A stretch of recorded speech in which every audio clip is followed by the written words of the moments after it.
ഇന്നലെ ചർച്ച ചെയ്തതാണ് കാസർഗോഡ് റിയാസ് മൗലവി കൊലക്കേസ്. ആ കൊലക്കേസിൽ പ്രതികളെ വെറുതെ വിട്ടുകൊണ്ടുള്ള കോടതി വിധിക്കെതിരെ അപ്പീൽ നൽകാനും ഒപ്പം ഈ കോടതി വിധിയിൽ ചില അസ്വാഭാവികതകൾ ചൂണ്ടിക്കാട്ടിക്കൊണ്ടുള്ള നീക്കവുമാണ് പൊതുവിൽ രാഷ്ട്രീയ രംഗത്തും അടക്കം നിയമരംഗത്തും അടക്കം ഉയർന്നു വരുന്നത്. ഇതിൻ്റെ അടക്കമുള്ള വിശദാംശങ്ങളിലേക്ക് നമുക്ക് വരാം. ന്യൂസ് ട്രെൻഡ്സിലേക്ക് എല്ലാ പ്രേക്ഷകർക്കും സ്വാഗതം.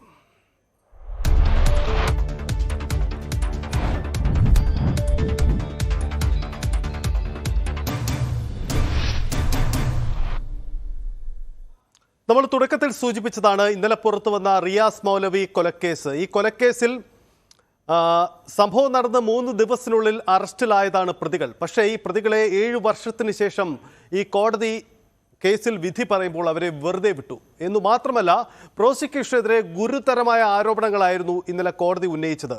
ഈ കേസ് തെളിയിക്കുന്നതിൽ ഗുരുതരമായ പിഴവുകൾ പറ്റി പ്രതികളെ മുൻവിധിയോടെ കണ്ടു. ഒപ്പം തന്നെ പ്രാഥമികമായ തെളിവ് ശേഖരണത്തിലടക്കം അന്വേഷണ ഉദ്യോഗസ്ഥർക്ക് പിഴവ് പറ്റി എന്നതടക്കമുള്ള ഗുരുതരമായ ആരോപണമുണ്ടാവും. സാധാരണ ഒരു കേസിൻ്റെ അന്വേഷണവും നിയമ നടപടി എന്നതിനും അപ്പുറം കാസർഗോഡിൻ്റെ രാഷ്ട്രീയ രംഗത്തടക്കം വലിയ സാധ്യത, വലിയ ചലനമുണ്ടാക്കാൻ സാധ്യതയുള്ള ഒരു കേസായി ഇത് മാറുന്നു എന്നതാണ് അതിൻ്റെ രാഷ്ട്രീയ പ്രാധാന്യം വർദ്ധിപ്പിക്കുന്നത്. അതുകൊണ്ട് തന്നെ ഇന്നലെ ഈ കോടതി വിധി പുറത്തു വന്നപ്പോൾ തന്നെ ഞെട്ടൽ രേഖപ്പെടുത്തിക്കൊണ്ടാണ് പൊതുവിൽ എല്ലാവരും സംസാരിച്ചത്. ഇപ്പോൾ ഒടുവിൽ പ്രോസിക്യൂഷൻ, അതായത് പബ്ലിക് പ്രോസിക്യൂട്ടർ തന്നെ ഈ കോടതി വിധിയിലെ അസ്വാഭാവികത ചൂണ്ടിക്കാട്ടുകയാണ്. അപ്പീൽ നൽകാനാണ് തീരുമാനം. ഒപ്പം ഈ ഗുരുതരമായ വിമർശനങ്ങൾ ഉന്നയിക്കുന്ന കോടതി ഉത്തരവിലെ പരാമർശങ്ങളെ തള്ളിക്കളഞ്ഞുകൊണ്ടാണ് പ്രോസിക്യൂട്ടർ ഷിജിത്ത് രംഗത്ത് വന്നിരിക്കുന്നത്. നമുക്ക് വേഗത്തിൽ അദ്ദേഹത്തിൻ്റെ വാക്കുകളൊന്ന് കേൾക്കാം. കാസർഗോഡ് റിയാസ് മൗലവി കേസിൽ വലിയ തിരിച്ചടിയാണ് പ്രോസിക്യൂഷൻ ഉണ്ടായിരിക്കുന്നത്. പ്രതികളെ മുഴുവൻ വെറുതെ വിട്ട കോടതി രൂക്ഷമായ വിമർശനങ്ങളും അന്വേഷണ സംഘത്തിനും പ്രോസിക്യൂഷനുമെതിരെ ഉന്നയിച്ചിരിക്കുന്നു. കേസിലെ സ്പെഷ്യൽ പ്രോസിക്യൂട്ടർ ശ്രീ ഷാജിത്ത് നമ്മോടൊപ്പം ഉണ്ട്. ഇത്തരമൊരു വിധി പ്രതീക്ഷിച്ചതാണ്. ഇതിലൊരു തിരുത്തുണ്ട്. കാരണം ഒരിക്കലും ജഡ്ജ്മെൻറ്റിൽ എവിടെയും പ്രോസിക്യൂഷന് കനത്ത വീഴ്ചയെന്നോ പോലീസിന് കനത്ത വീഴ്ചയെന്നോ പറഞ്ഞിട്ടില്ല. അത് ചില രാഷ്ട്രീയക്കാരുടെ സൃഷ്ടികൾ മാത്രമാണ്. ഈ രാഷ്ട്രീയക്കാർക്ക് റിയാസ് മൗലവി കേസിൽ എന്താണ് സംഭവിച്ചതെന്ന് അറിയില്ല. അവർക്കറിയുന്ന 3 വസ്തുതകൾ: 1, റിയാസ് മൗലവി കൊല്ലപ്പെട്ടു; 2, അതിനൊരു കേസ് വന്നു; 3, വിചാരണ നടത്തി പ്രതികളെ വെറുതെ വിട്ടു. ഇതിലുപരിയായിട്ട് വിധി പകർപ്പ് പോലും കാണാതെയാണ് പ്രോസിക്യൂഷനും പോലീസിനും വീഴ്ച എന്ന് ചില രാഷ്ട്രീയ നേതാക്കന്മാർ പ്രസ്താവന നടത്തിയത്. തികച്ചും ദൗർഭാഗ്യകരമാണ്. കാരണം ഈ കേസിൽ എന്താണ് സംഭവിച്ചത് എന്ന് അറിയുന്നത് ഒന്ന് കാസർഗോഡ് പള്ളി കമ്മിറ്റിയും റിയാസിൻ്റെ കുടുംബവും പിന്നെ സ്പെഷ്യൽ പ്രോസിക്യൂട്ടറായി നിയമിച്ച ഞാനുമാണ്. കഴിഞ്ഞ 7 വർഷക്കാലമായിട്ട് ഈ കേസിൽ ജീവിച്ചു കൊണ്ടിരിക്കുകയായിരുന്നു. 7 വർഷക്കാലമായിട്ട് പ്രതികളുടെ പിന്നാലെ പോയി പ്രതികളുടെ ജാമ്യാപേക്ഷ എല്ലാം തടഞ്ഞു. കേരള ഹൈക്കോടതിയിലും ജില്ലാ കോടതിയിലും പ്രതികൾ ജാമ്യാപേക്ഷ ബോധിപ്പിക്കുന്ന സമയത്ത് കറക്റ്റായിട്ട് അത് ഫോളോ ചെയ്തു. കറക്റ്റായിട്ട് കാസർഗോഡ് സമാധാന അന്തരീക്ഷം പുനഃസ്ഥാപിക്കാൻ പ്രോസിക്യൂഷനും പോലീസിനും കഴിഞ്ഞു. 97 സാക്ഷികളെയും 215 രേഖകളും 45ഓളം മുതലുകളും കോടതിയിൽ ഹാജരാക്കി. അതിൽ RSSകാരാണെന്ന് തെളിയിക്കാനുള്ള 4 സാക്ഷികൾ കൂറുമാറി. എന്നാൽ കുറ്റപത്രത്തിൽ RSSകാരാണെന്ന് മാത്രമല്ല, 1 മുതൽ 3 വരെ പ്രതികൾക്ക് മുസ്ലിം സമുദായത്തോടുള്ള വിരോധം കാരണം ഈ കൊലപാതകം നടത്തി എന്നാണ് പ്രോസിക്യൂഷൻ കേസ്. അതുകൊണ്ട് തന്നെ RSSകാരാണെന്ന് തെളിയിക്കപ്പെട്ടില്ല എന്ന് കോടതി പറഞ്ഞത് പ്രോസിക്യൂഷനെ ബാധിക്കുന്നില്ല. രണ്ടാമത്തെ കാര്യം, റിയാസ് മൗലവിയുടെ റൂമിലുള്ള ഒരു ഫോൺ അത് അന്വേഷണ ഏജൻസി അയച്ചില്ല എന്ന കോടതിയുടെ കണ്ടെത്തലുകളും തെറ്റാണ്. കാരണം അത് ഇൻവെസ്റ്റിഗേറ്റിംഗ് ഏജൻസി അത് അയക്കേണ്ട കാര്യമില്ല. അത് കോടതിയിൽ ഇപ്പോഴും ആ ഫോണുണ്ട്. ആ ഫോണിനെക്കുറിച്ച് ഒരു ചോദ്യമോ ഒരു എതിർവിസ്താരമോ ഡിഫൻസിനില്ല. ആ ഫോണിനെ പറ്റി ഒരു വാദഗതിയോ ഡിഫൻസിനില്ല. അപ്പോൾ ഡിഫൻസിനില്ലാത്തൊരു കാര്യമാണ് ആ റിയാസ് മൗലവിയുടെ ഫോൺ അയച്ചോ എന്നുള്ളൊരു ചോദ്യം. അതിന് പകരം തെളിയിക്കപ്പെട്ടത് എന്തൊക്കെയാണ്, ആ വസ്തുത പരിശോധിച്ച് പ്രതികളെ ശിക്ഷിക്കാൻ തെളിവുകളുണ്ടോ എന്നാണ് കോടതി പരിശോധിക്കേണ്ടത്. രണ്ടാമത്തെ കാര്യം, 1-ാം പ്രതിയുടെ മുണ്ടിലും ഷർട്ടിലും കണ്ട രക്തപ്പാടുകൾ. മുണ്ടിൽ കണ്ട രക്തത്തിൽ റിയാസ് മൗലവിയുടെ DNA ഉണ്ട് എന്ന് പറഞ്ഞു കഴിഞ്ഞാൽ റിയാസ് മൗലവിയുടെ ചോരയാണ് 1-ാം പ്രതിയുടെ മുണ്ടിലുള്ളത്. ആ മുണ്ട് 1-ാം പ്രതി ആനയിച്ച പ്രകാരം അന്വേഷണ ഏജൻസി 27 റിക്കവറി പ്രകാരം കണ്ടെടുത്ത മുണ്ടാണ്. ആ മുണ്ടിൽ കണ്ടെടുക്കുന്ന മഹസറിൽ 2 ഒഫീഷ്യൽ വിറ്റ്നസസ്, 2 തഹസിൽദാർമാർ ഉണ്ട്. അതിന് കോടതി കണ്ടെത്തിയിരിക്കുന്നത് DNA, അതായത് ഒന്നാം പ്രതിയുടെ ഡ്രസ്സാണെന്ന് കാണിക്കാൻ ഒന്നാം പ്രതിയുടെ DNA എടുത്തില്ല. തികച്ചും ദൗർഭാഗ്യകരം അങ്ങനെ ഒരു ഒബ്സർവേഷൻ. കാരണം ഒന്നാം പ്രതി പോലും തർക്കിക്കുന്നില്ല ഇത് തൻ്റെ ഡ്രസ്സല്ല എന്ന്. ഒന്നാം പ്രതി പറയണ്ടേ ഇത് തൻ്റെ ഡ്രസ്സല്ല എന്ന്. ഒന്നാം പ്രതി അത് അഡ്മിറ്റ് ചെയ്യുന്ന കാലത്തോളം, തൻ്റെ ഡ്രസ്സല്ല എന്ന് പറയുന്ന കാലത്തോളം റിക്കവറി പ്രൂവ്ഡ് ആണോ എന്നാണ് കോടതി നോക്കേണ്ടത്. ആ റിക്കവറി പ്രൂവ്ഡ് ആണ്. റിക്കവറി പ്രൂവ്ഡ് ആണെങ്കിൽ ഒന്നാം പ്രതി എക്സ്പ്ലെയിൻ ചെയ്യണം ഈ ബ്ലഡ് എങ്ങനെ വന്നു എന്ന്. അത് ഒന്നാം പ്രതി പറയണില്ല, ഇപ്പോഴും മിണ്ടുന്നില്ല ഈ ബ്ലഡ് എങ്ങനെ വന്നു എന്ന്. അപ്പം അതും ഡിഫൻസിൻ്റെ കേസല്ല. അതായത് ഈ DNA കളക്ട് ചെയ്യണം ഒന്നാം പ്രതിയുടെ ഡ്രസ്സിൻ്റെ DNA എന്നും ഡിഫൻസിൻ്റെ കേസല്ല. ഡിഫൻസിന് അങ്ങനെ ഒരു കേസുമില്ല. ഞാനത് ചലഞ്ച് ചെയ്യുന്നു. ഞാൻ ഫയൽ ചെയ്ത നോട്ട്സ് ഉണ്ട്. ഈ രാഷ്ട്രീയ നേതാക്കന്മാർക്കൊക്കെ 1 മുതൽ 97 സാക്ഷികളുടെ സാക്ഷിമൊഴികൾ പരിശോധിക്കാം. ഈ സാക്ഷിമൊഴികളും ഈ നോട്ട്സും പരിശോധിച്ചാൽ കേരള പോലീസിനോ പ്രോസിക്യൂട്ടർക്കോ ഇതിൽ വീഴ്ചയില്ലെന്ന് വ്യക്തമാവുന്നതാണ്. ഈ അന്വേഷണം നടന്നത് ഏകപക്ഷീയമായും നിലവാരമില്ലാത്ത രീതിയിലുമാണ് എന്നാണ് ഈ വിധിന്യായത്തിൽ പറയുന്നത്. അങ്ങനെ ഒരു ഒബ്സർവേഷൻ വിധിന്യായത്തിൽ എവിടെയാണ് പറഞ്ഞത്? ഏകപക്ഷീയമായിട്ട് ഞാൻ എവിടെയും കണ്ടിട്ടില്ല. അത് ആരുടെ പ്രസ്താവനയാണെന്നും എനിക്കറിയില്ല. ഏകപക്ഷീയമായ അന്വേഷണം എന്ന് പറഞ്ഞാൽ അതിൻ്റെ അർത്ഥം എന്താ? ഈ വിധിന്യായത്തിൽ എവിടെയും ഏകപക്ഷീയമായിട്ട് അന്വേഷണം നടന്നു എന്ന് പറഞ്ഞിട്ടില്ല. ഒന്ന്, വസ്തുതകൾ മറച്ചുവെച്ച് അന്വേഷണം നടത്തേണ്ട ആവശ്യവുമില്ല. കാരണം ഇതിൽ യഥാർത്ഥ പ്രതികളെ 23-ാം തീയതി അറസ്റ്റ് ചെയ്തതാണ്. കൊലപാതകം നടന്ന് 3-ാമത്തെ ദിവസം 2-ാമത്തെ ദിവസം അറസ്റ്റ് ചെയ്തതാണ്. യഥാർത്ഥത്തിൽ എന്താണ് സംഭവിച്ചത് എന്ന് മനസ്സിലാവാതെ യഥാർത്ഥ വസ്തുതകൾ മനസ്സിലാക്കണമെങ്കിൽ ഈ വിധിപ്പാർപ്പുകൾ മുഴുവൻ പരിശോധിക്കണം. ഈ വിധിപ്പാർപ്പുകൾ മുഴുവൻ പരിശോധിച്ചു കഴിഞ്ഞാൽ ഈ പ്രസ്താവനകൾ നടത്തുന്ന രാഷ്ട്രീയ നേതാക്കന്മാർക്ക് അതാരാണെങ്കിലും ഈ കേസിൽ എന്താണ് സംഭവിച്ചത് എന്ന് മനസ്സിലാവും. അങ്ങനെ സംഭവിച്ചത് എന്താണെന്ന് അവർക്ക് മനസ്സിലായാൽ അതിനെതിരായിട്ട് ശബ്ദമുയർത്താൻ അവർക്ക് ധൈര്യമുണ്ടോ? അത് മാത്രമേ ചോദ്യമുള്ളൂ. ഈ മൊബൈൽ ഫോണിൻ്റെയും സിം കാർഡുകളുടെയും കാര്യം പറയുമ്പോൾ അത് പോലീസിന്റെ കസ്റ്റഡിയിലുണ്ടെങ്കിലും അതൊരു വിശദമായ പരിശോധനയ്ക്ക് അന്വേഷണ സംഘം വിധേയമാക്കിയിട്ടില്ല. അതുവഴി ആരൊക്കെയുമായി ഇടപഴകി എന്ന് മനസ്സിലാക്കാനുള്ള അവസരം നഷ്ടമാക്കി. അതാണ് ഞാൻ വീണ്ടും പറയണത്. റിയാസ് മൗലവിയുടെ കയ്യിൽ നിന്നും ഒരു ഫോൺ കിട്ടിക്കഴിഞ്ഞാൽ അതിനെപ്പറ്റി അന്വേഷണ സംഘം പരിശോധന നടത്തിയില്ല എന്നുള്ളത് പ്രതികളെ വെറുതെ വിടാനുള്ള ഒരു കാരണമായിട്ട് എടുക്കാൻ പറ്റുമോ? മറ്റു തെളിവുകൾ സ്ട്രോങ് ആയിട്ട് പ്രതികൾക്കെതിരായിട്ട് നിൽക്കുമോ? അങ്ങനെയാണെങ്കിൽ റിയാസ് മൗലവിയുടെ അതേ റൂമിൽ നിന്നും ഒരു ആൽബം കണ്ടെടുത്തിട്ടുണ്ട്. ആ ആൽബത്തിൽ റിയാസ് മൗലവിയുടെ കൈക്കുഞ്ഞും ഭാര്യയും മറ്റനേകം ആളുകളുടെ ഫോട്ടോസുമുണ്ട്. ആ ഫോട്ടോസിലുള്ള ആളുകളെക്കുറിച്ചും അതിന് ഏജൻസിയെക്കുറിച്ചൊക്കെ അന്വേഷണം നടത്തി കഴിഞ്ഞാൽ കേരള പോലീസിന് ഈ അന്വേഷണം തീരുമോ? അതിൻ്റെ നേരെ മറിച്ച് നമ്മൾ ആലോചിക്കേണ്ടത്, ആ ഫോണ് കോടതിയിൽ ഉണ്ടായിരുന്നില്ലേ? ഇലക്ട്രോണിക് എവിഡൻസ് അല്ലേ അത് കോടതിയിലിടണം. പ്രതികൾക്ക് ഒരു ചോദ്യമുണ്ടോ? പ്രതികൾക്ക് ഈ രാഷ്ട്രീയ പരിശോധിച്ചിരുന്നു. അത് പരിശോധിക്കേണ്ട ആവശ്യമില്ലെന്ന്. അത് റിയാസ് മൗലവി ഉപയോഗിക്കുന്ന ഒരു ഫോണ്. ഇനി റിയാസ് മൗലവിക്ക് ഏതെങ്കിലും കോളുകൾ അതിൽ വന്നിട്ടുണ്ട് എന്നുള്ളൊരു വാദം പ്രതികൾക്കുണ്ടോ? പ്രതികൾക്കുണ്ടെങ്കിൽ പ്രതികൾക്ക് ആ ഫോണ് ആവശ്യപ്പെട്ടൂടെ അയക്കാൻ? പ്രോസിക്യൂഷൻ ആ ഫോണ് റിയാസ് മൗലവി ആരുമൊക്കെ വിളിച്ചു എന്ന് തെളിയിക്കണം എന്നാണോ നിയമം? നിയമം അതല്ല. അവൈലബിൾ എവിഡൻസ്, അതായത് ഒരു സുപ്രീം കോടതിയുടെ വിധിയുണ്ട്, ഞാനിതിൽ സൈറ്റ് ചെയ്തിട്ടുണ്ട്. അതായത് പ്രോസിക്യൂഷൻ എല്ലാ ഡിഫൻസും മീറ്റ് ചെയ്യേണ്ട കാര്യമില്ല. പ്രോസിക്യൂഷൻ മതിയായ തെളിവുകൾ പ്രതികൾക്കെതിരായിട്ട് ഹാജരാക്കുക. അതിൽ ചിലപ്പം പോലീസ് വിട്ടുപോയ ചില കാര്യങ്ങളുണ്ടാവാം. അത് വിട്ടുപോയാൽ അതിന് നമ്മൾ പറയാം മൈനർ ലാച്ചസ്. ആ മൈനർ ലാച്ചസ് പ്രതികളെ വെറുതെ വിടാൻ പറ്റില്ല എന്ന് അനേകം സുപ്രീം കോടതിയുടെ വിധികളില്ലേ? അല്ല, പക്ഷേ ഇപ്പോൾ ഈ ആരോപണം അല്ലെങ്കിൽ ആളുകൾ വിമർശിക്കുന്നതിൻ്റെ പ്രധാന കാരണം ഈ ഫോൺ പരിശോധിച്ചിരുന്നെങ്കിൽ മറ്റു കാരണങ്ങൾ ഇതിനുണ്ടായിരുന്നോ അല്ലെങ്കിൽ മറ്റാരൊക്കെ ആശയവിനിമയം നടത്തി എന്നൊക്കെ കണ്ടുപിടിക്കാനുള്ളൊരു അവസരം നഷ്ടമാക്കി. മറിച്ച് ഒരു ഭാഗത്തേക്ക് മാത്രം കേന്ദ്രീകരിച്ച് അവിടെ മാത്രം അന്വേഷണം നടത്തി എന്ന. അതിനാണ് ഞാൻ പറയുന്നത് ഫാൻസിഫുൾ ഡിഫൻസ്. അത് നിയമം അറിയാത്ത ആൾക്കാരുടെ പ്രസ്താവനകളാണ്. കാരണം നിങ്ങൾ പറഞ്ഞത് കറക്റ്റാണ്. ആ ഫോൺ കോടതിയിൽ അന്വേഷണ ഏജൻസി ഹാജരാക്കിയിട്ടില്ലെങ്കിൽ റിയാസ് മൗലവി എന്ന് പറയുന്നൊരു ഉസ്താദ് ഉപയോഗിക്കുന്ന നോക്കിയയുടെ 1000 രൂപയുടെ ഒരു ഫോണ്, അത് അന്വേഷണ സംഘം കൃത്യമായി കണ്ടെടുത്ത് കോടതിയിൽ ഹാജരാക്കുന്നു. എന്നാൽ ഇത് അന്വേഷണ സംഘം പരിശോധനയ്ക്ക് അയക്കുന്നില്ലെങ്കിൽ, ഒരു ചോദ്യവും ചോദിക്കാത്ത കാലത്തോളം, അത് ചലഞ്ച് ചെയ്യാത്ത കാലത്തോളം പ്രോസിക്യൂഷൻ എന്ത് ബാധ്യതയാ? 2, താങ്കൾ പറഞ്ഞത് ശരിയാണ്. ഡിഫൻസ് അതിൽ ഒരു ഫ്ലറി ഓഫ് ക്വസ്റ്റ്യൻ ഉണ്ടാക്കണം. അതായത് ഈ ഫോണിൽ തീവ്രവാദികളുമായി ബന്ധമുണ്ടെന്നോ മറ്റ് ഫനാറ്റിക് സംഘടനകളുമായി റിയാസ് മൗലവിക്ക് ബന്ധമുണ്ടായിരുന്നുവെന്നോ അവനാണ് കൊല നടത്തിയതോ എന്നൊരു കേസിൻ്റെ ഒരു ചോദ്യമുണ്ടോ ഫോണിനെ കുറിച്ച്? ഒരു ചോദ്യമുണ്ടെങ്കിൽ ഈ രാഷ്ട്രീയ നേതാക്കന്മാരോട് ഞാൻ പറയുന്നു, ഇന്ന് തന്നെ ഞാൻ ഈ പ്രോസിക്യൂഷൻ സ്ഥാനത്ത് രാജിവെക്കും. ഒരു ചോദ്യമുണ്ടെങ്കിൽ.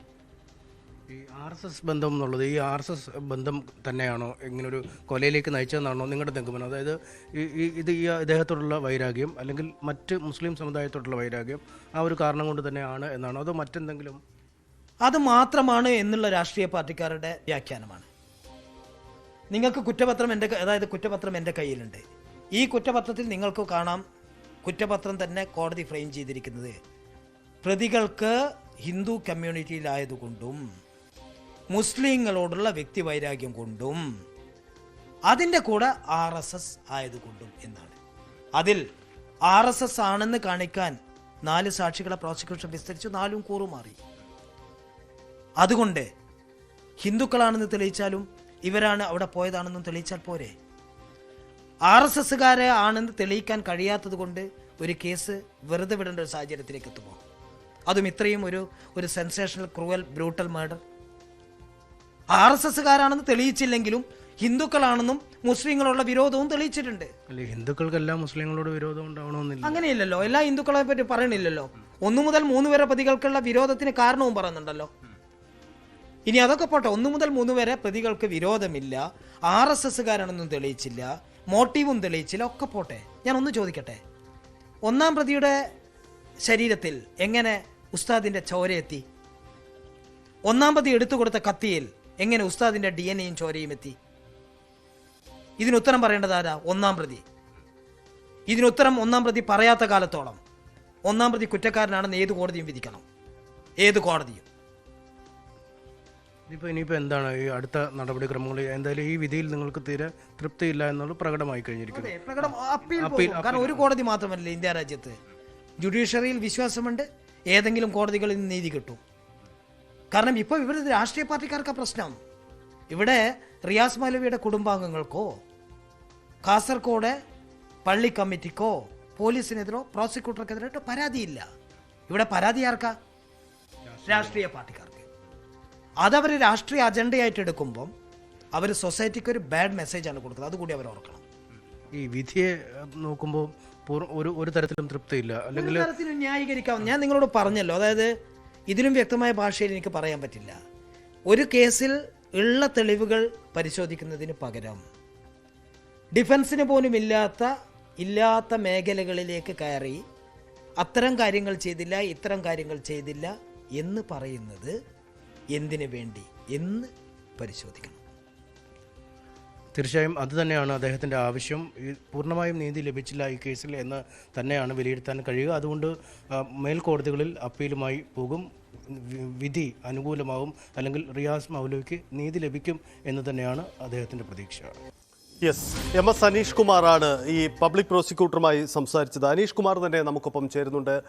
ഈ വിഷയത്തിൽ പ്രോസിക്യൂട്ടർ കോടതിയുടെ എല്ലാ നിരീക്ഷണങ്ങളും തള്ളുന്നു എന്നതാണ് സാഹചര്യം. പക്ഷേ ഈ കേസിൽ വിധി പറയപ്പെട്ടു. പ്രാഥമികമായി അപ്പീൽ ഈ ഹിയറിംഗ് കേട്ട കോടതി വിധി പറഞ്ഞു എന്നാണ് സാഹചര്യം. അനീഷ്, ഈ കോടതി ഉത്തരവിലെ 131-ാം പേജിലെ പരാമർശം ഞാനൊന്ന് വായിക്കാം. The failure of investigation officer to conduct DNA test എന്ന് തുടങ്ങി ഇൻവെസ്റ്റിഗേഷന് പറ്റിയ പിഴവുകൾ അക്കമിട്ട് നിരത്തിയാണ് ഈ ഉത്തരവ് പുറത്തിറങ്ങിയിരിക്കുന്നത്. 131 അടക്കമുള്ള മറ്റ് പ്രധാനപ്പെട്ട പേജുകളിലൊക്കെ ഈ തരത്തിലുള്ള പിഴവുകൾ കൃത്യമായി പരാമർശിക്കുന്നുണ്ട്.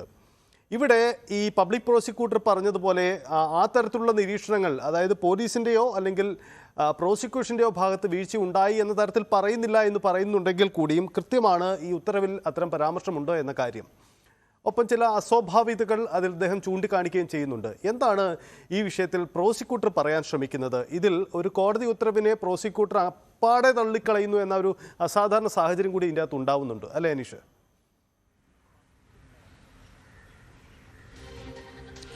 തീർച്ചയായും 2 കാര്യങ്ങൾ പറഞ്ഞാണ് കോടതി ഈ പ്രതികളെ വെറുതെ വിട്ടിരിക്കുന്നത്. അതിൽ ഏറ്റവും പ്രധാനമായി പറയുന്നത് ഈ പ്രതികളുടെ ഈ മൗലവിയുടെ മുറിയിൽ നിന്ന് ലഭിച്ച മൊബൈൽ ഫോണും സിം കാർഡും വിശദമായ പരിശോധനയ്ക്ക് വിധേയമാക്കിയില്ല എന്നതാണ്.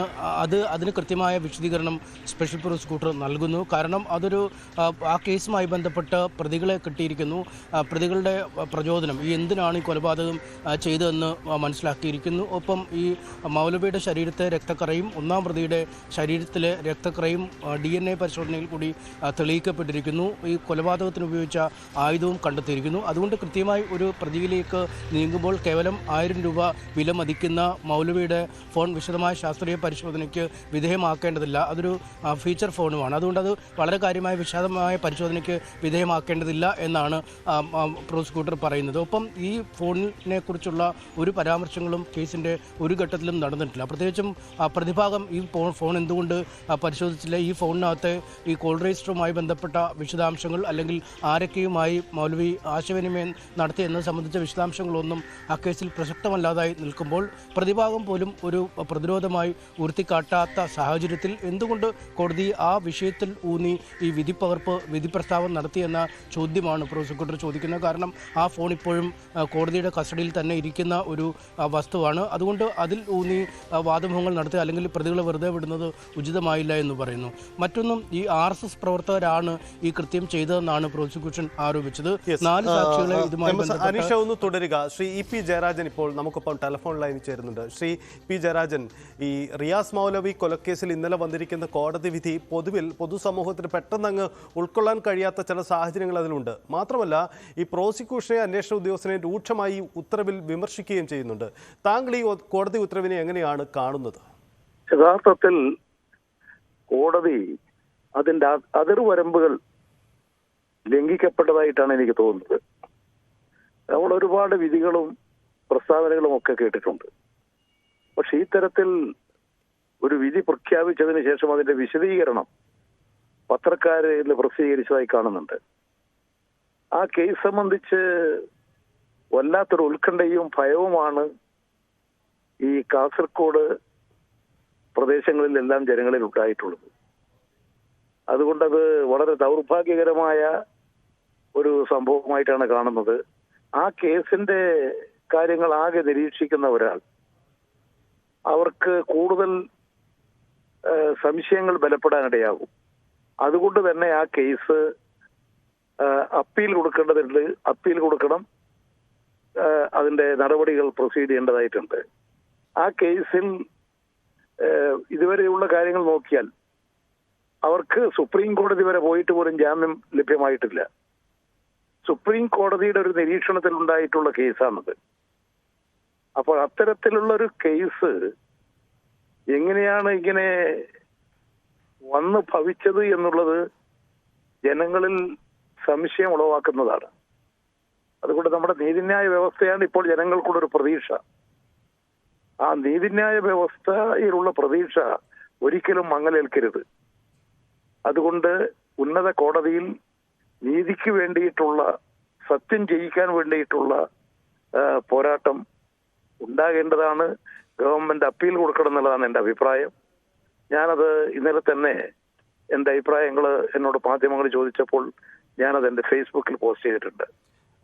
ശ്രീ EP ജയരാജൻ, ഒരു കാര്യം കൂടി, അതായത് ഇന്നലെ ഈ കോടതി ഉത്തരവ് വന്നപ്പോൾ തന്നെ ആക്ഷൻ കമ്മിറ്റി അടക്കം ഈ കോടതി ഉത്തരവിലുള്ള ഒരു ആശങ്ക കാസർഗോഡ് കോടതി പരിസരത്ത് നിന്ന് തന്നെ പങ്കുവെക്കുകയും ചെയ്തിരുന്നു.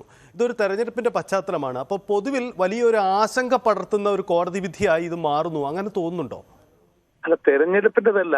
വിധി കേട്ടപ്പോൾ സ്വാഭാവികമായും ആ കേസ് കോടതിയിൽ കൈകാര്യം ചെയ്തിട്ടുള്ള എല്ലാ അഭിഭാഷകരിലും ഒരു വല്ലായ്മ ഉണ്ടായി എന്നാണ് ഞാൻ മനസ്സിലാക്കുന്നത്. അത് ആരും പ്രതീക്ഷിക്കാത്ത ഒരു വിധിയായിട്ടാണ് വന്നത്. അതുപോലെ തന്നെ അതിൽ ആ കേസ് കൈകാര്യം ചെയ്യുന്നതിൽ പോലീസും പ്രോസിക്യൂഷനും എല്ലാം നന്നായി പഠിച്ച് കൈകാര്യം ചെയ്തു എന്നുള്ളതാണ് ഞാൻ മനസ്സിലാക്കിയിട്ടുള്ള കാര്യം. ഏതായാലും ആ കേസ് ഉപരി കോടതിയിൽ അപ്പീൽ പോകണം. ശക്തമായിട്ടുള്ള ഇന്നുള്ള കാര്യങ്ങളെല്ലാം നോക്കി ഒരു കുറ്റവാളിക്കും രക്ഷപ്പെടാൻ കഴിയാത്ത വിധത്തിൽ നീതി സംരക്ഷിക്കപ്പെടണം. നീതിന്യായ വ്യവസ്ഥ, അതിലാണ് ഇപ്പോൾ ജനങ്ങളോടുള്ള വിശ്വാസം. ആ നീതിന്യായ വ്യവസ്ഥ, കോടതികളിലുള്ള വിശ്വാസം ഒരിക്കലും കളങ്കപ്പെടാൻ പാടുള്ളതല്ല.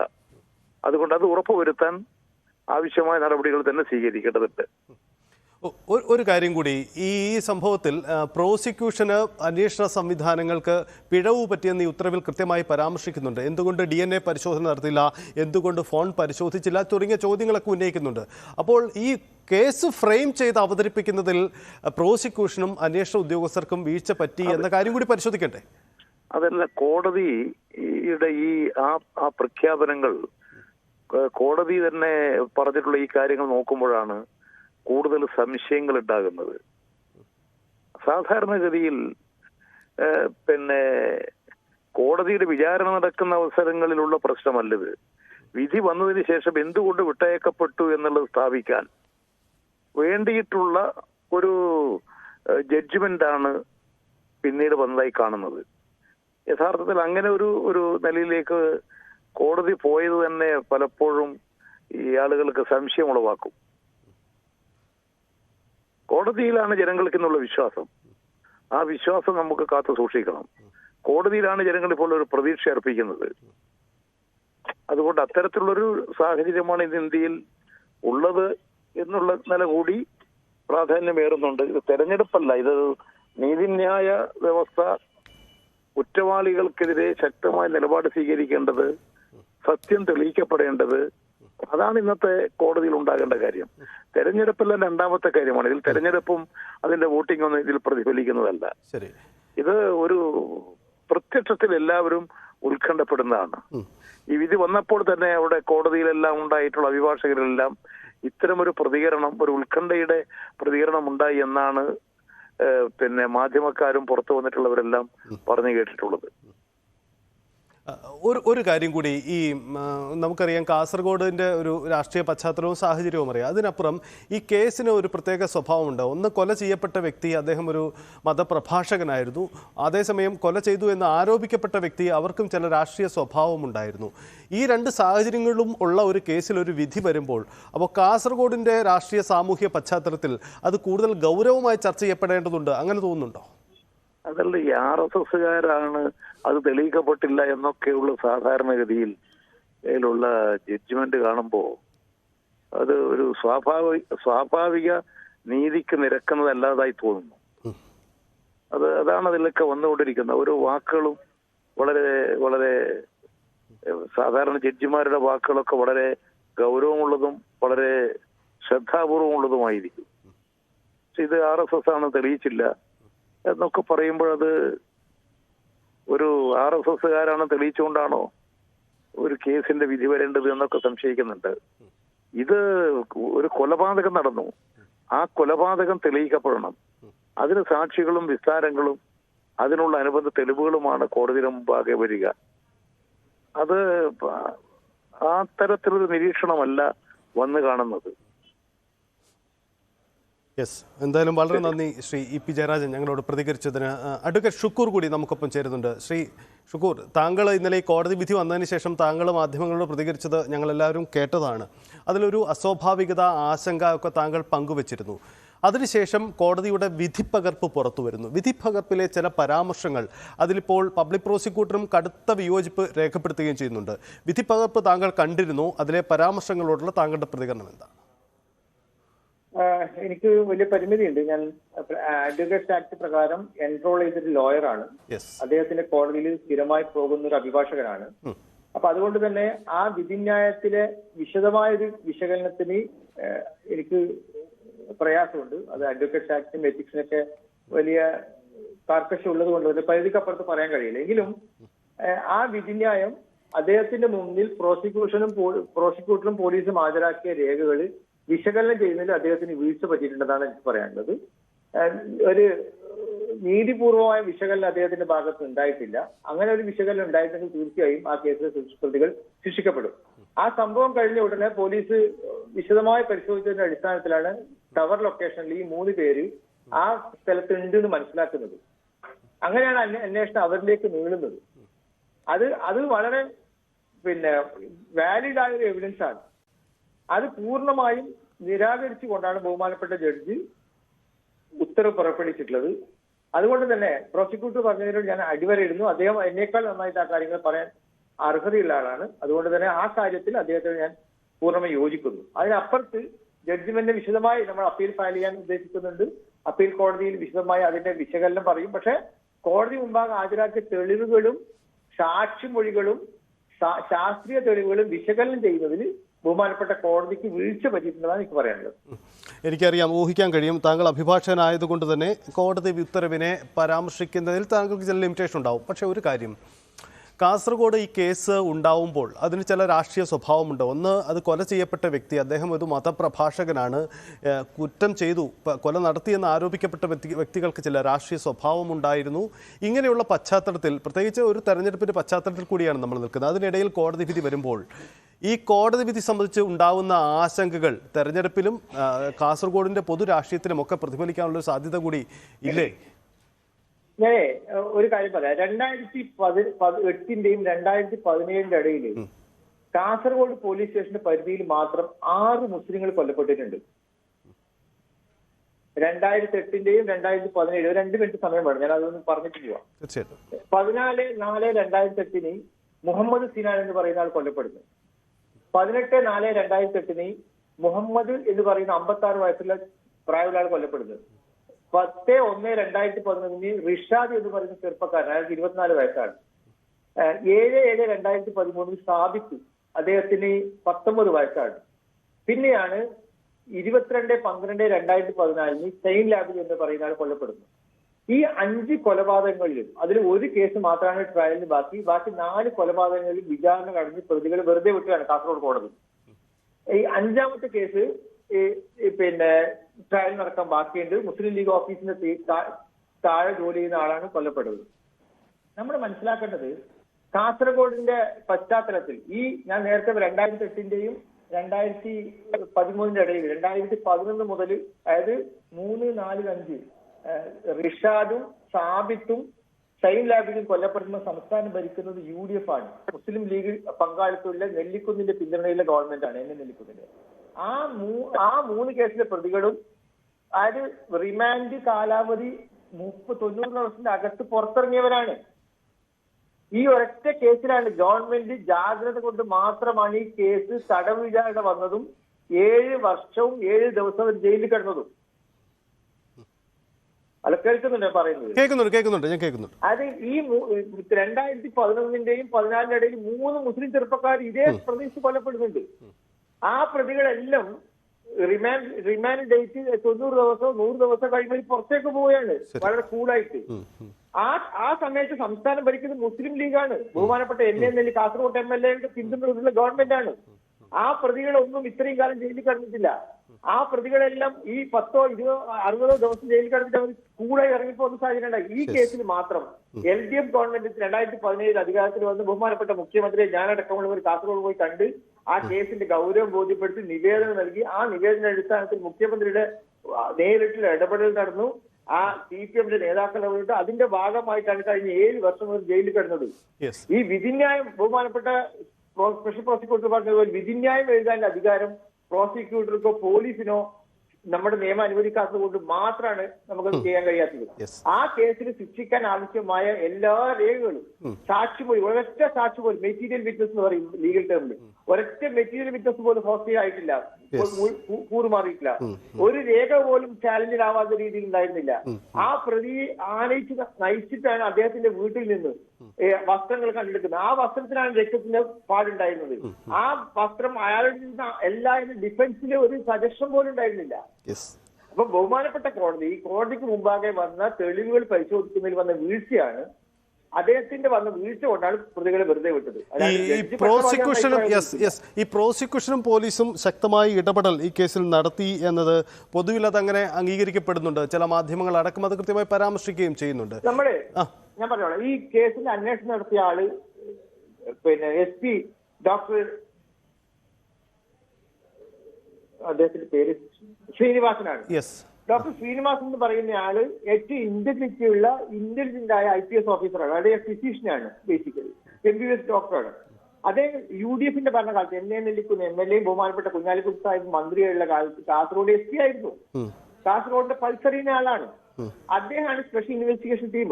സുധാകരൻ എന്ന് പറഞ്ഞ DVSP ആണ് അതിന്റെ അന്വേഷണം നടത്തിയത്. അദ്ദേഹം കോൺഗ്രസ് പശ്ചാത്തലമില്ല ആളാണ്.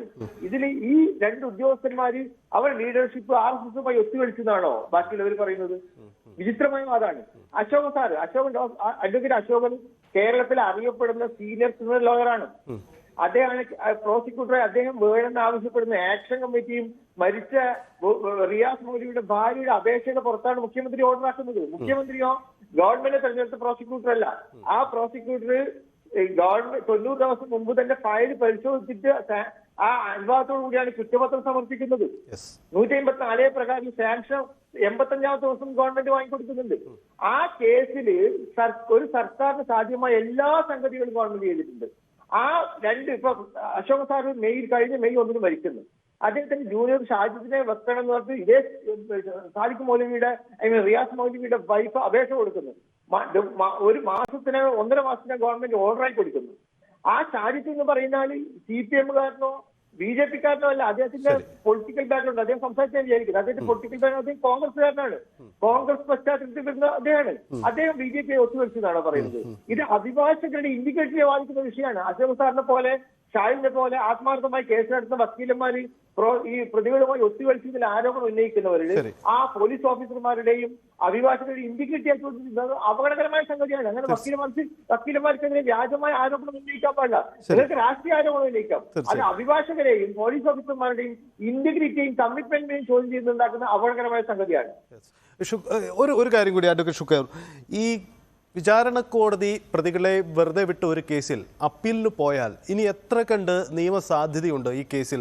താങ്കൾ ഉദ്ദേശിക്കുന്ന ഈ കേസിന്റെ ജഡ്ജ്മെന്റ് വായിച്ചവരാണെന്ന നിലയിൽ 100% കൺവിക്ഷൻ അപ്പീൽ കോടതിയിൽ കിട്ടുമെന്ന് പ്രതീക്ഷിക്കുന്ന ഒരാളാണ്. ഓക്കെ. ഈ പ്രതികൾ, അതായത് ഈ കൊല നടന്ന് തൊട്ട് പിന്നാലെ തന്നെ പ്രതികൾ കസ്റ്റഡിയിലാവുന്നു. അവർ പലവട്ടം ജാമ്യത്തിന് ശ്രമിക്കുന്നു, ജാമ്യം ലഭിക്കാതെ പോകുന്നു. ഒടുവിൽ വർഷങ്ങൾക്കിപ്പുറം 5-6 വർഷത്തിനിപ്പുറം കോടതി വിധി പറയുമ്പോൾ 6 വർഷം ജയിലിൽ കിടന്നവരാണ് പുറത്തു വരുന്നത്. അപ്പോൾ ഇവിടെ നമ്മുടെ നിയമ സംവിധാനങ്ങൾക്ക് പറ്റുന്ന ഒരു ജുഡീഷ്യൽ സംവിധാനത്തിൻ്റെ ഒരു പിഴവ് കൂടി നമുക്ക് പരാമർശിച്ച് പോകേണ്ടതുണ്ടോ? ഇനി ഇവരല്ല കുറ്റം ചെയ്തതെങ്കിൽ അവർ അനുഭവിച്ചു പോയ ജയിലിൽ കിടന്ന് അനുഭവിച്ച ഒരു കാലഘട്ടമുണ്ടല്ലോ, അതുകൂടി നമുക്ക് പരാമർശിക്കണമല്ലോ. തീർച്ചയായും അവര് ചെയ്തിട്ടില്ല എന്ന് ഒരു നിലക്കും പറയാൻ കഴിയില്ല. ബഹുമാനപ്പെട്ട കോടതിയും പറയുന്നത് അവർക്കെതിരെ 100% കുറ്റം തെളിയിക്കാൻ പറ്റിയിട്ടില്ല എന്ന് മാത്രം. അവർ ചെയ്തില്ല എന്നല്ല കോടതി പറഞ്ഞത്.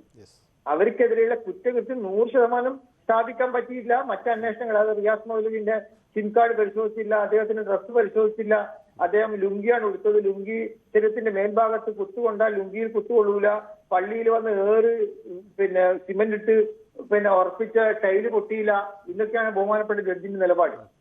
അപ്പൊ ആ ഒരു കാരണം കൊണ്ട് മാത്രം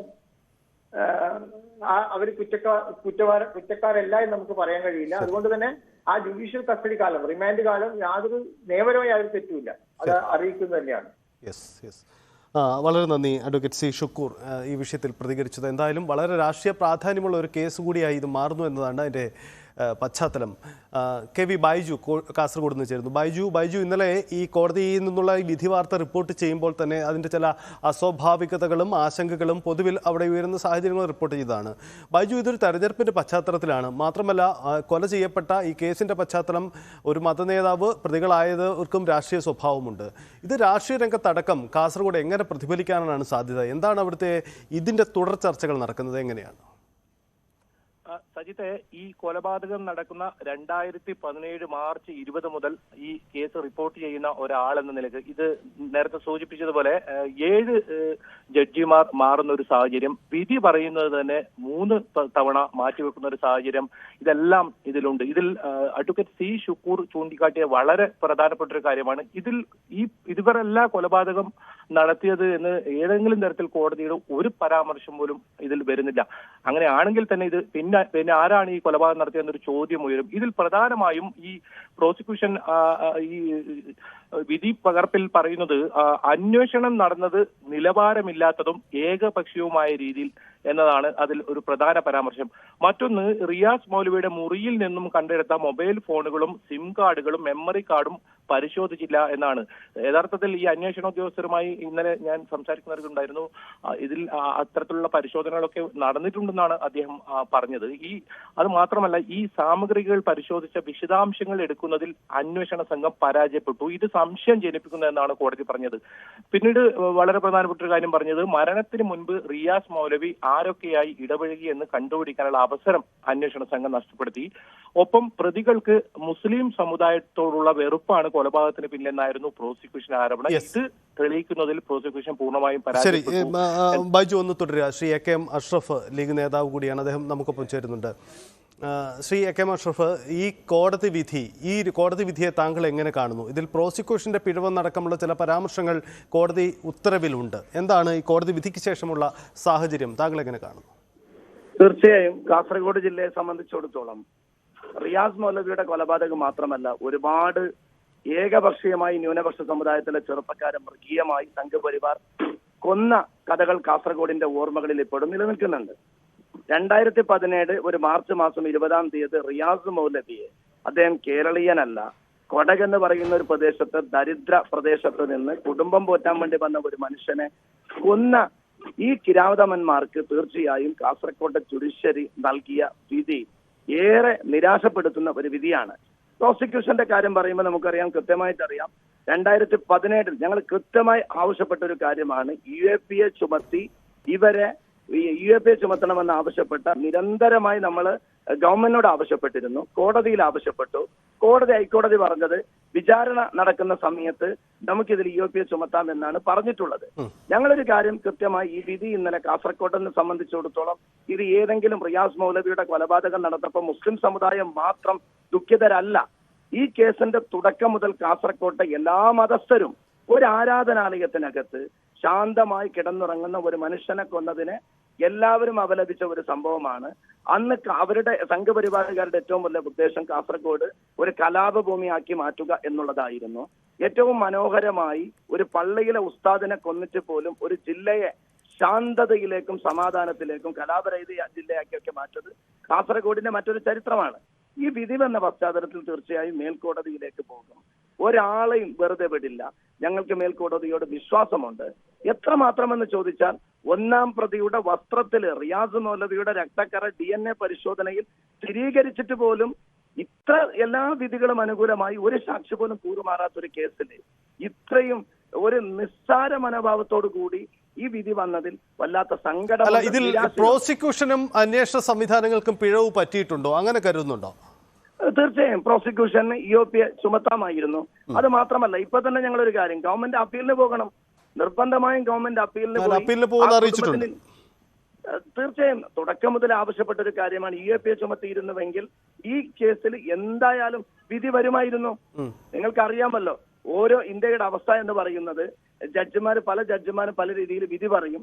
കുറെ കഴിയുമ്പോൾ അത് മറ്റൊരു ദിശയിലേക്ക്, അവർക്ക് ഏതെങ്കിലും രീതിയിലേക്ക് പോകുന്നതൊക്കെ നമ്മൾ വായിക്കുമ്പോൾ നമ്മളത് അത്ഭുതപ്പെടാറുണ്ട്.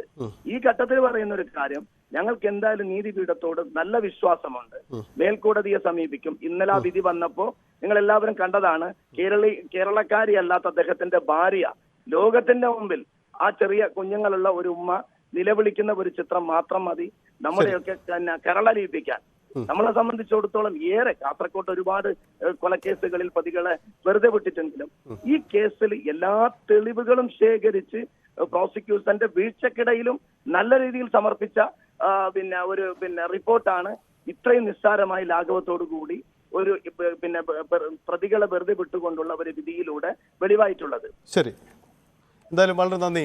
അതിൽ ലീഗിൻ്റെയും ഒക്കെ MLA മഞ്ചേശ്വരം MLA കൂടി നിലപാടായി കൂടി അത് മാറുകയാണ്. ബൈജു, ഈ അവർക്ക് ഉയർത്തുന്ന ഒരു വിമർശനം, ഈ കേസിൽ UAPA ചുമത്തുകയായിരുന്നെങ്കിൽ കോടതിക്ക്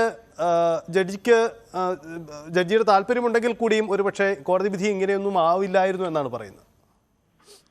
തീർച്ചയായും അത്തരത്തിലുള്ള ഒരു ആവശ്യം മുസ്ലിം ലീഗ് ഉൾപ്പെടെയുള്ള കക്ഷികൾ ഉന്നയിച്ചിട്ടുണ്ടായിരുന്നു.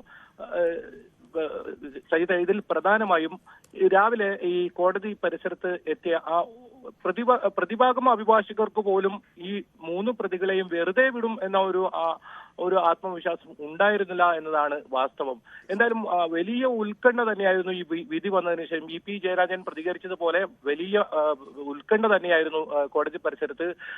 ഒറ്റ വാക്കിൽ പ്രതികളെ വെറുതെ വിടുന്നു എന്ന് മാത്രം ആണ് ആ ആദ്യ വിധി പ്രസ്താവന ഉണ്ടായത്. വളരെ വൈകിയാണ് ഇതിന്റെ പൂർണ്ണ രൂപം പിന്നീട് വരുന്നതും. എന്തായാലും ആ സമയത്ത് മറ്റ് അഭിഭാഷകർ പോലും വലിയ തോതിൽ ഉത്കണ്ഠ രേഖപ്പെടുത്തുന്ന രീതിയിൽ തന്നെയായിരുന്നു നമുക്ക് ആ കാഴ്ചകൾ അവിടുന്ന് കാണാൻ കഴിഞ്ഞത്. പിന്നീട് വന്ന പ്രതികരണമെല്ലാം ഇതിൽ നിരാശ ഉയരുന്നുണ്ടായിരുന്നു. അത് മാത്രമല്ല, സമൂഹ മാധ്യമങ്ങളിൽ ഉൾപ്പെടെ വലിയ വിമർശനമാണ് ഇതിനെതിരെ ഉയർന്നു വന്നത്. അതുകൊണ്ട് തന്നെ കേരള പോലീസ് ഒരു പ്രസ്താവന തന്നെ ഇറക്കിയുണ്ടായി. ഇത്തരത്തിൽ വിദ്വേഷ ജനിപ്പിക്കുന്ന രീതിയിലുള്ള പ്രചരണങ്ങൾക്കെതിരെ കേസെടുക്കുമെന്ന രീതിയിൽ കേരള പോലീസ് തന്നെ ഒരു കുറിപ്പിറക്കുന്ന സാഹചര്യം ഉണ്ടായിരുന്നു. ഇതിൽ മറ്റൊരു പ്രധാനപ്പെട്ട കാര്യം, BJPയോ RSSോ ഇതിൽ ഇതുവരെ പ്രതികരിക്കാൻ തയ്യാറായിട്ടില്ല. എതിർത്തോ അനുകൂലിച്ചോ ഇതുവരെ പ്രതികരിക്കാൻ തയ്യാറായിട്ടില്ല എന്നതും ശ്രദ്ധേയമാണ്. എന്തായാലും ഇത്തരത്തിലൊരു വിധി ആരും തന്നെ പ്രതീക്ഷിച്ചില്ല എന്ന് വേണം നമുക്ക് മനസ്സിലാക്കാൻ. കാരണം ഈ അന്വേഷണ ഉദ്യോഗസ്ഥനായ ശ്രീനിവാസ ഹൈദരാബാദിലാണ് ഇപ്പോൾ. അവിടെ നിന്നും വലിയ പ്രതീക്ഷയോടെ അദ്ദേഹമാണ് ഇതിന്റെ അന്വേഷണ ടീം നയിച്ചിരുന്നത്. അദ്ദേഹം കോടതിയിൽ എത്തിയിരുന്നു. നേരിട്ട് ഈ വിധി കേൾക്കാനായി. വളരെ നിരാശനായാണ് അദ്ദേഹം അവിടെ നിന്നും മടങ്ങിപ്പോയത്. ഇത്തരത്തിലൊരു വിധി ഒരു തരത്തിലും പ്രതീക്ഷിച്ചില്ല. കാരണം നേരത്തെ മറ്റു പലരും സൂചിപ്പിച്ചതുപോലെ തന്നെ ശാസ്ത്രീയമായ നിരവധി തെളിവുകൾ, മാത്രമല്ല 64 സാക്ഷികളിൽ ഒരു സാക്ഷി പോലും ഇതിൽ കൂറുമാറിയിട്ടില്ല എന്നതാണ്. മറ്റ് കേസുകൾക്കൊക്കെ നമ്മൾ കാണുന്നതാണ് ഇത്തരത്തിൽ കൂറുമാറുന്നതൊക്കെ. പക്ഷേ ഇതിൽ ഒരു സാക്ഷി പോലും കൂറുമാറാത്തൊരു കേസിൽ എന്തുകൊണ്ട് 3 പ്രതികളെയും വെറുതെ വിട്ടു എന്നതാണ് ആ സമയത്തൊക്കെ ഉയർന്നു വന്നത്. എന്തായാലും വിധിയുടെ ഈ പൂർണ്ണമായ വിധി പഠിച്ചാൽ നമുക്ക് ഒരുപാട് സംശയങ്ങൾ അതിൽ നിന്നും ഉയരുന്നുണ്ട്. അത് തന്നെയാണ് പൊതുജനങ്ങളിൽ നിന്നും ഇപ്പോൾ വ്യാപകമായി ഉയരുന്നതും. സൈത്ത്, എന്തായാലും ബൈജു വളരെ നന്ദി. വളരെ ആശങ്കയാണ് ഈ റിയാസ് മൗലവി കേസുമായി ബന്ധപ്പെട്ട് ഉണ്ടാവുന്ന കോടതി വിധിയിൽ ഉണ്ടാവുന്നത്. എന്തായാലും അപ്പീൽ പോവാൻ പ്രോസിക്യൂഷന്റെ ഭാഗത്ത് നിന്ന് തീരുമാനമുണ്ടാവുന്നു. രാഷ്ട്രീയ രംഗത്തും വലിയ ചലനങ്ങളാണ്. രാഷ്ട്രീയ കേന്ദ്രങ്ങൾ ഇപ്പം ഇടതുമുന്നണി കൺവീനർ അടക്കം ഈ വിഷയത്തിൽ വലിയ ആശങ്ക രേഖപ്പെടുത്തുന്നു. പിഴവ് പറ്റിയിട്ടുണ്ട് ജഡ്ജ്മെന്റിൽ എന്ന ഒരു ആരോപണമാണ് ഉന്നയിക്കുന്നത്. എന്തായാലും ഇതിന്റെ തുടർ വാർത്തകളൊക്കെ വരുന്ന മണിക്കൂറുകളിൽ നമുക്ക് പ്രതീക്ഷിക്കാം.